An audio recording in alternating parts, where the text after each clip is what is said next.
皆さんこんにちは、デビンです。自己紹介の動画を見た人はもう知ってると思いますが、僕は歴史が大好きです。歴史は、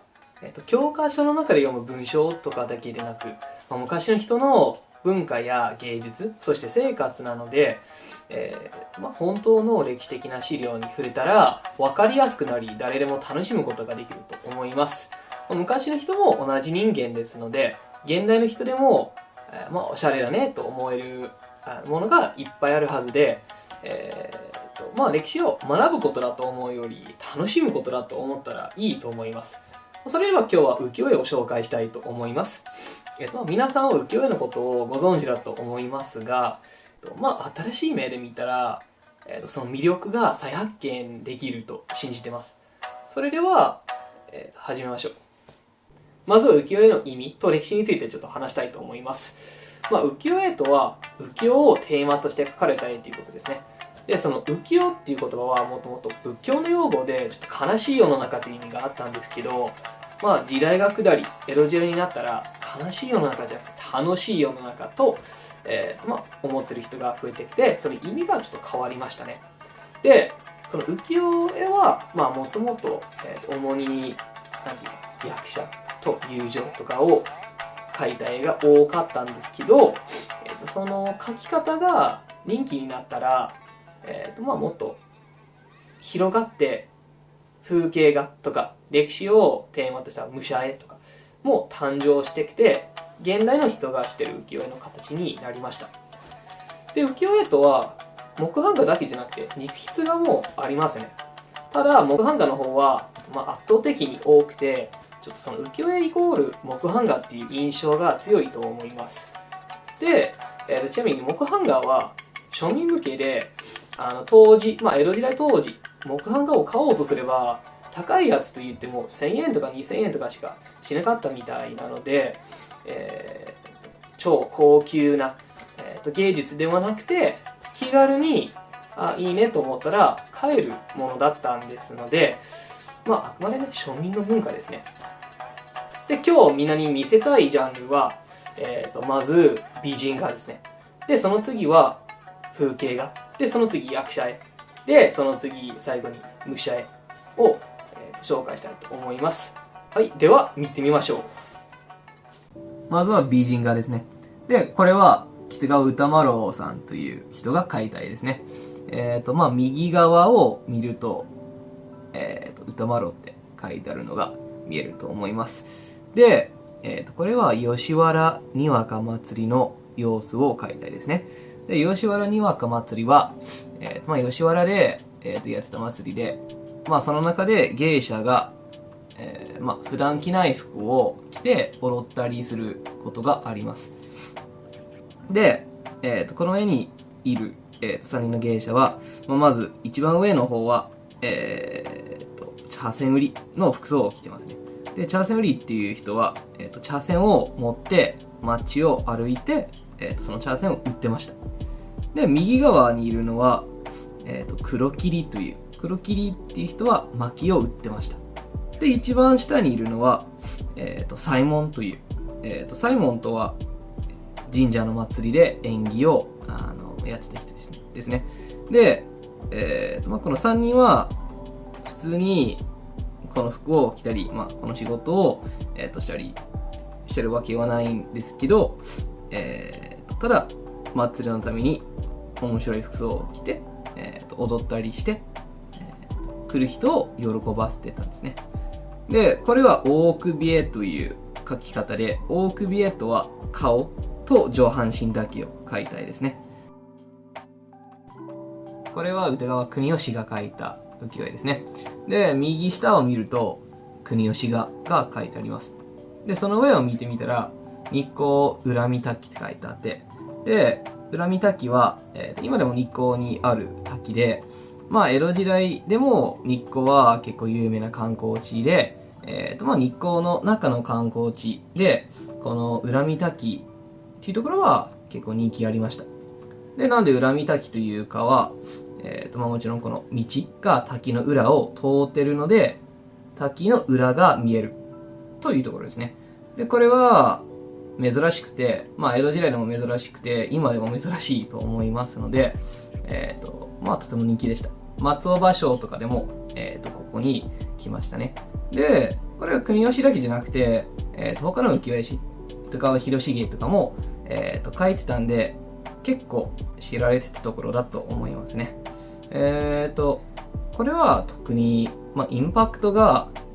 強いと思います。ただ黒いところは、黒が濃くて、カラフルなところは色が濃くて、特に滝は真ん中にね、ちょっと強く流れてるように見えて、とてもかっこいい絵だと思います。それは国吉さんっぽいと思いますね。さっきは自然の風景画を見たんで、次見ていただきたい風景画は街の風景を描いた絵ですね。こういう風景画もいっぱいあって、特に江戸の街並みを描いた絵が多く残ってますね。浮世絵とはもともと江戸だけで、描かれてたんで、江戸絵っていう名前があったし、江戸時代後期になったら全国にちょっと広がったんですけど、浮世絵の中心は江戸ですね。だから江戸の街並みを描いた絵がいっぱいあります。で、お土産とかみたいに、江戸にいるとき、それを買って地元に戻ったらみんなに、その江戸の風景が描いてある絵を渡して、実際江戸に行けない人でも江戸の街並みが見える。で、これは、歌川広重さんが描いた絵で、右上を見ると、広重画が描いてあると思います。で、これは猿若町ですね。猿若町は、芝居町。で、この猿若町は浅草にありますね。今だったら浅草6丁目です。で、この猿若町はなんで猿若町というのかは、猿若勘三郎という人がいて、その人は江戸の歌舞伎の創始者って呼ばれてるので、この芝居の町の名前を猿若町に、しましたっ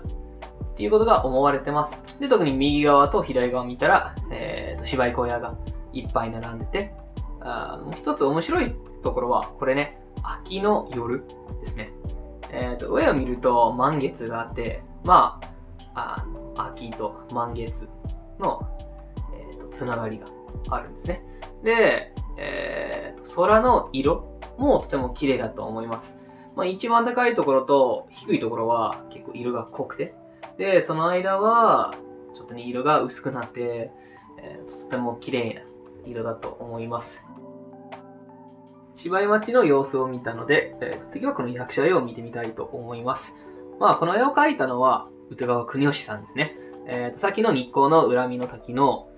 絵を描いたのも歌川国吉さんですので、これは同じ人が描いた絵で、確かに似てるポイントがあると思います。まず色が濃くて、ちょっとかっこいい雰囲気がありますね。それは歌川国吉さんらしいと思います。で、この絵に出てる人は、市川團十郎ですね。で、市川團十郎は、江戸時代から今まで、歌舞伎でとても人気な役者の家族ですね。で、今、市川海老蔵さんとかもいるんですから、その人気はまだありますね。で、市川團十郎は、構わぬの柄を出してた人なので、みんな多分構わぬの柄をしてると思いますけど、その構わぬ模様は市川團十郎さんが売ってた、グッズみたいな感じですね。で、これは市川團十郎さんの有名な役を5つ描いたいですね。で、服装も変わったり、ちょっとコスメとかメイクとかも変わったり、髪型とか変わったりするので、人によってお好みが変わるので、これは一つの絵で5つもまとめて、市川團十郎のファンは、絶対にこれがいいと思いますね。はい。では最後にみんなに紹介したい浮世絵はこれですね。この歌川国貞さんが描いた武者絵です。で、この武者絵は文学という人が出てます。で、文学は平家物語とかに、出てますので、結構人気がありましたね。いろんな浮世絵に出てて、この国貞さんが描いた絵だけじゃなくて、いろんな絵師が描いた絵に出てますね。音楽。そして、歌舞伎とかにも出てましたので、この役者絵と武者絵の間の、役者が、武者の役をやってる役者絵が、存在してるので、この文学の、滝の下で、座ってる絵はとても人気があったと思います。はい、それでは今日の動画は終わります。まあ僕はね、個人的に浮世絵大好きなので、まあこの浮世絵紹介の動画をちょっといっぱい撮りたいと思いますので、じゃあ皆さん好きだったらコメントで教えてください。で、なんていうか YouTube ショーツとかもありますよね。そこでちょっと1分浮世絵分析とかみたいな動画もちょっと投稿したいなと思ってますので、それも楽しみに待っててください。はい、またね。